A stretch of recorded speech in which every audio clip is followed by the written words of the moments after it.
Hello friends.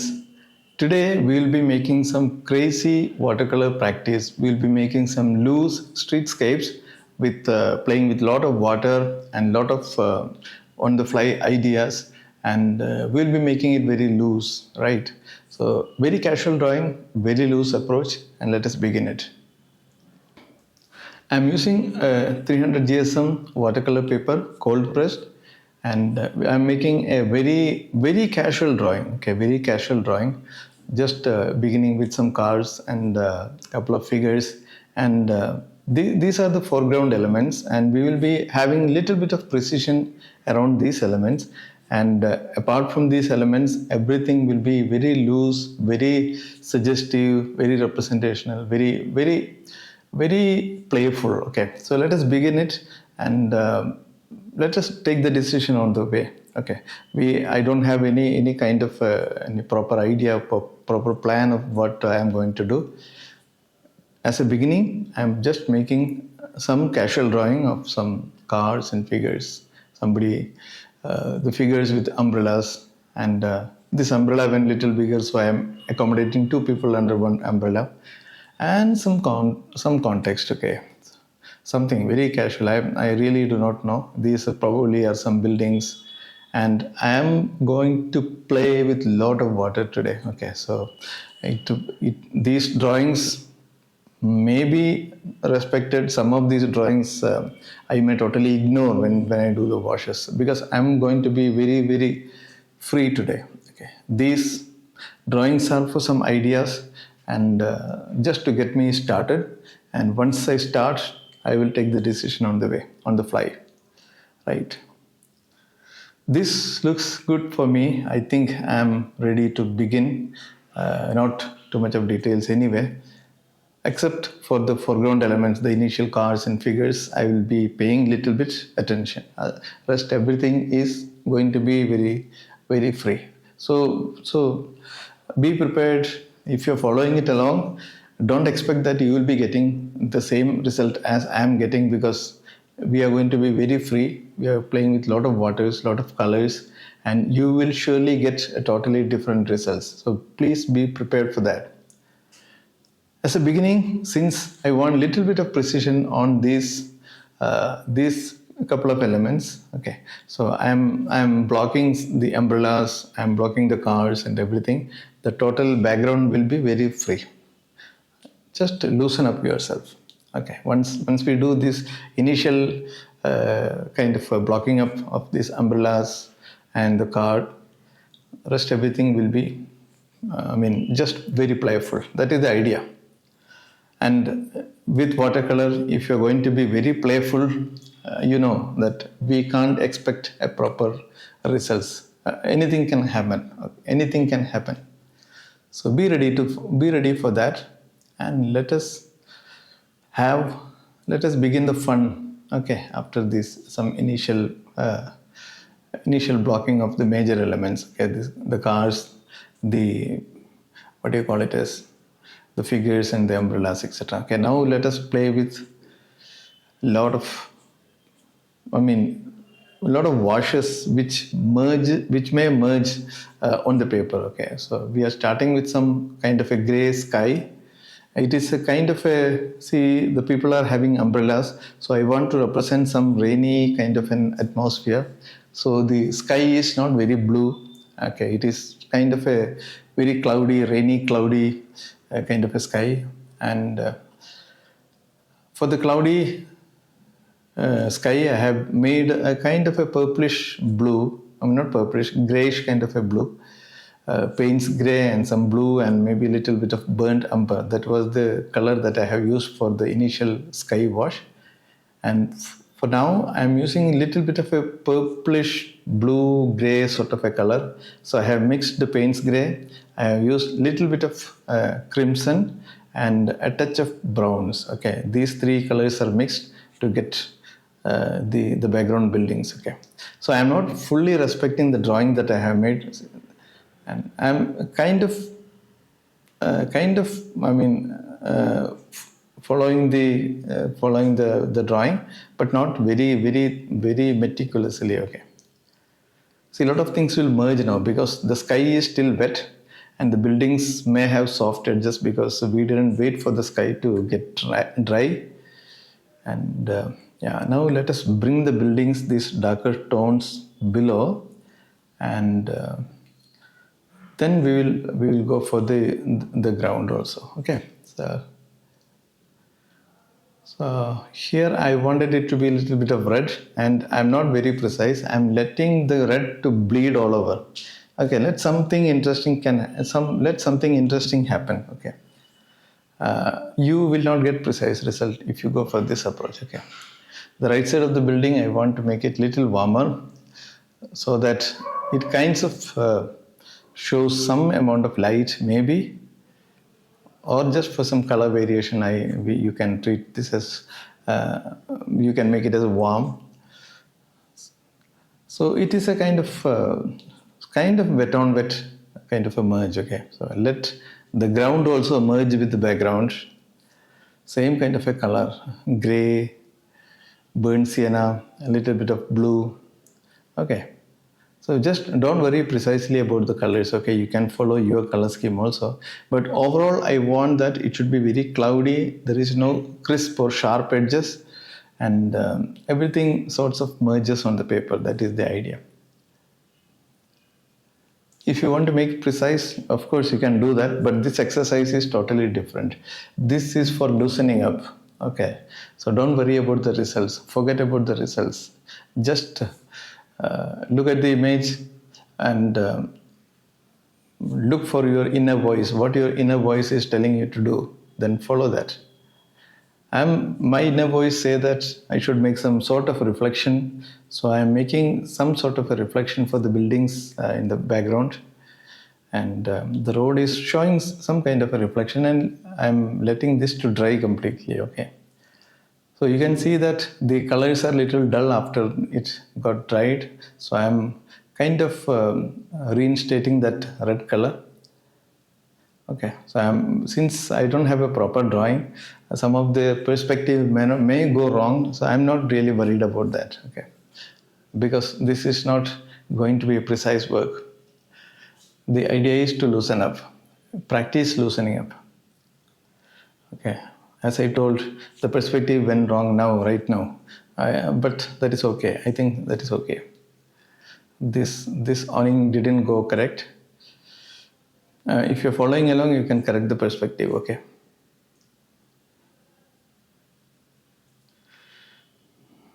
Right, I'm a little bit concerned about the shape of this, so I don't want to overwork here. So a little bit of a correction, maybe a tiny bit of a correction. Still not very good, but I think I will leave it at this place, and maybe some shadows underneath.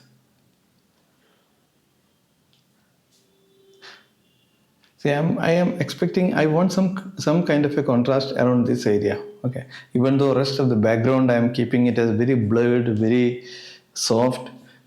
I want little bit of contrast around this area. Okay, so that see the painting should have some contrast and some elements of interest, some focal elements. So I am defining those focal elements now, leaving the background as very sort of blurred without any details. I think this much will do for the shape, the form of the umbrella, and the car. The car actually went very light now. If you look at the vertical plane, the back plane of the car, it went very light because the surrounding are very dark now. So initially the car was looking very strongly dark, but now it is very light. I have to reinstate. I have to, I mean, put another layer of dark on the car, the back of the car.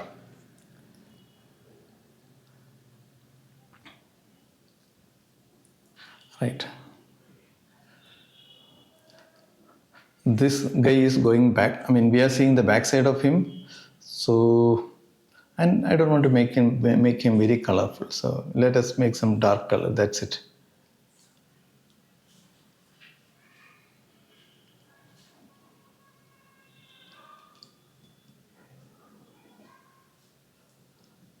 Maybe some red color for one of this guy, and maybe some little bit of a mauve or reddish purple color, and some suggestion for him, the two figures.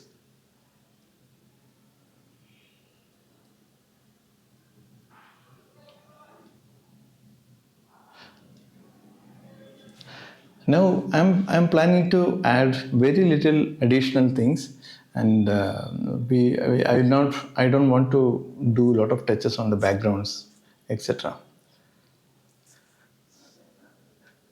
There is a little bit of a white gap here, which is kind of troubling me. The white gap at the base of the foot. Okay, so let us kind of fill it. Okay, yeah, I think that is fair enough now. As I told, this was looking very light, so I'm darkening it, adding one more glaze, and I want to reinstate the tail lamp also. Once this dark is done, I will add a little bit of tail lamp. But let us wet the area underneath the car so that we can paint some reflection. Adding some darker tone and making some vertical brushworks so that it will spread below. The dark tones will spread below, and it will kind of give an illusion of some reflection. Okay, I think the reflection is good enough. Everything is very suggestive, very very simple, very representational. Okay, it is not too much precise. Some thick orange color for the tail lamp, and let that also bleed in the reflection. Okay, so that the reflection is little strong. So these are the focal elements, so we need little bit of details and some details for the figures, very tiny bit. Okay, not too much.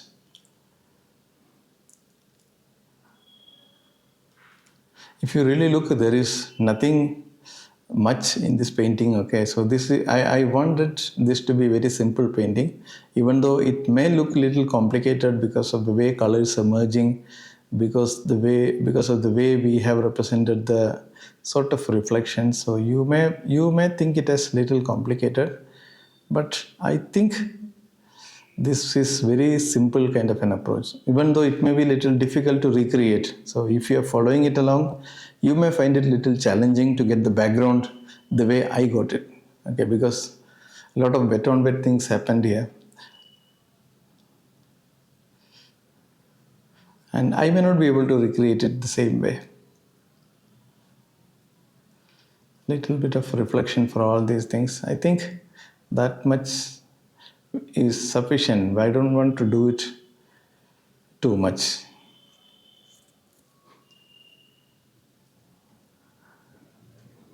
Right.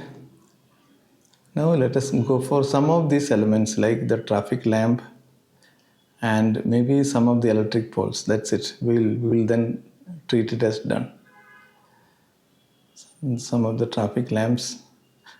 I used paint spray for this, for the dark tones, and some quick traffic electric pole. Okay.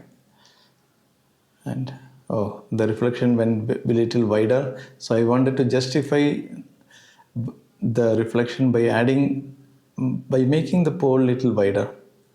It is not very precise. I could have been a little bit more careful here, but that's okay.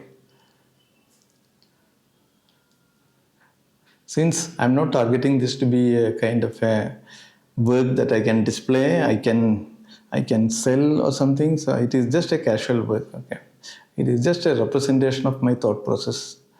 Very very quick thoughts, very quick decisions. Okay.